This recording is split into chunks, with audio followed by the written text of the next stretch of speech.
course, you were all born into liberty.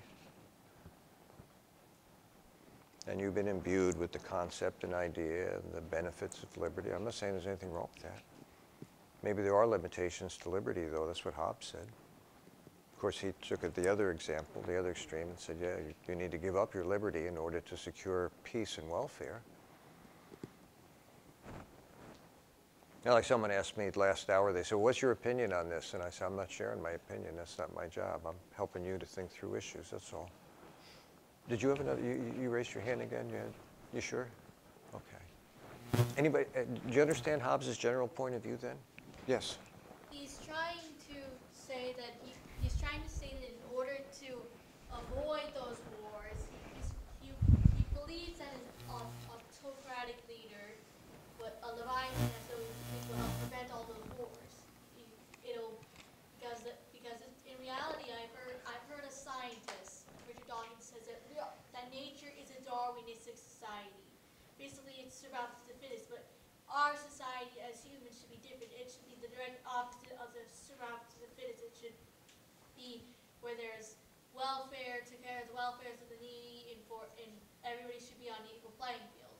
Well, even Thomas Hobbes, but Thomas Hobbes probably knew that even the Leviathan, even they could try to be the best they could to provide that equal playing field, but it'll never happen because pretty much it's like because he doesn't factor out in the human nature of the Leviathan that if one person gets into power, he'll most likely to be abuse it and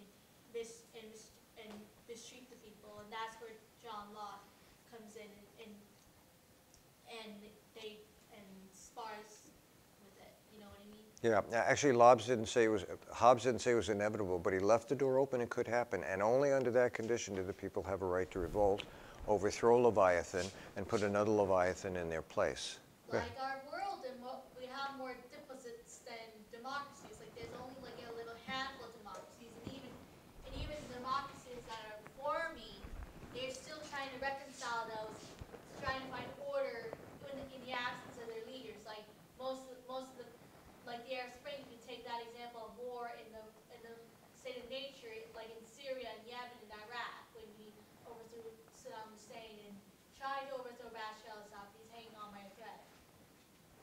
You could say that that's the way the state of nature can be put into action, that you can see it in those countries. So let me finish with this then. Here's the role of covenant. The people in the state of nature agree to invest through their covenant absolute authority in a sovereign who will enforce the power of the original covenant. His only role in the compact of government is to receive the power of all inhabitants, which is freely given to him. Freely given to him. He himself is not a part of the covenant, only the recipient of its power to rule absolutely. Therefore, there's no reciprocal covenant between the sovereign and the people. After the people invest all authority in the person of the sovereign, they cease to exist as a separate entity. They are now unified as one in the person of the sovereign. The rule of the sovereign is through an institutional or contractual process. All authority to regulate peace among the people is entrusted in one absolute and irresistible sovereign. The rights of the sovereign, all the normal rights of sovereignty, the state is free from other higher authorities, so we do not have the divine right of kings. The government must be supreme in its territory and over its inhabitants.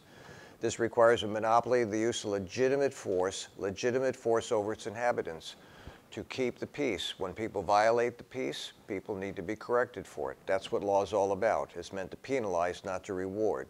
These rights must be held by a single assembly or sovereign and cannot be divided. Additional powers are attributed to the sovereign for the sake of his ability to govern absolutely.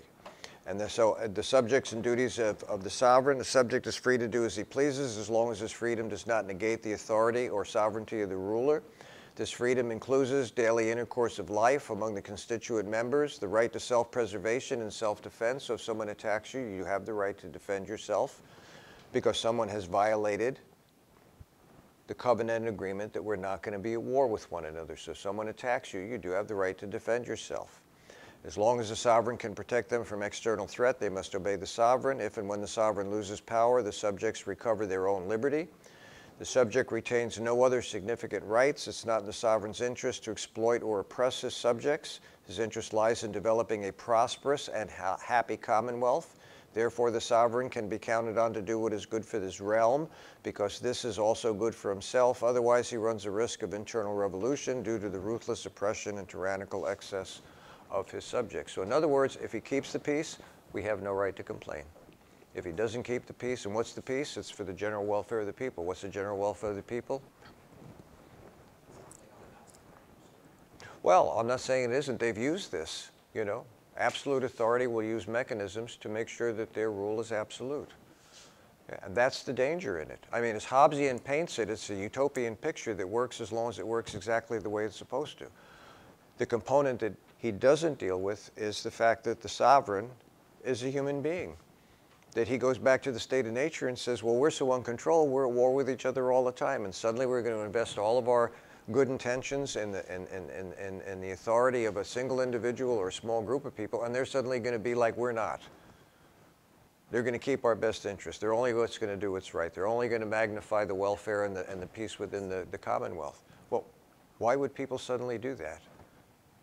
If with limited power, we're so crude that he says we need to be under authority, why would those with absolute power not be just as corrupt as he says we are in an original state of nature?